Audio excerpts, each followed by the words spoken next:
Well, it's a supplemental budget year, so we're a little constrained, but I'm still trying to think creatively about budget requests for the 36. So one request I'm working on is with Bumbershoot. You may know that I have been a strong advocate for the creative economy in Washington State.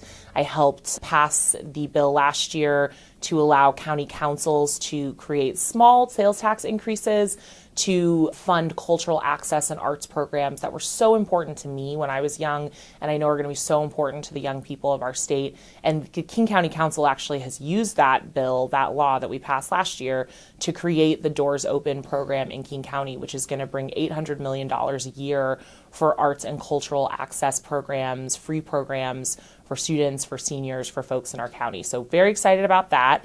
And in that same vein, I grew up going to Bumbershoot as a kid growing up in Seattle. I'm really excited that Bumbershoot is back, that it's regained some of its local flavor and its focus on the arts. One of the really cool things that the Bumbershoot team is doing is they have a class of young people who are interning at Bumbershoot, who are apprenticing in understanding festival production, the business of festivals, the business of music and art, and they get a chance to meet with legislators, with business owners, to work at the festival itself, meet with artists and working creatives.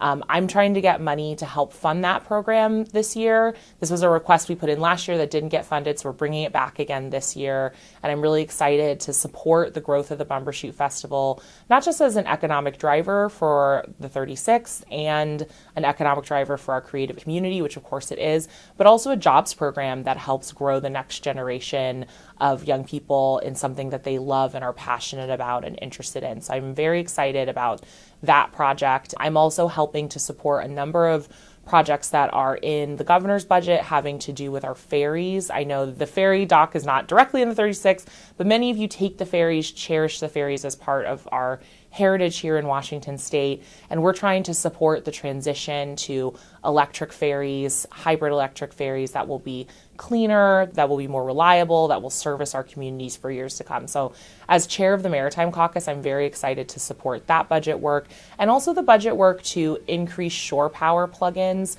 for our ports, especially our cruise terminals in the 36. When we have cruise ships that don't plug into shore power, all of that diesel exhaust is coming into our communities, and we want to ensure that we're keeping our air clean. So there's a lot going on in the 36. There's a lot to look forward to in this year's supplemental budget.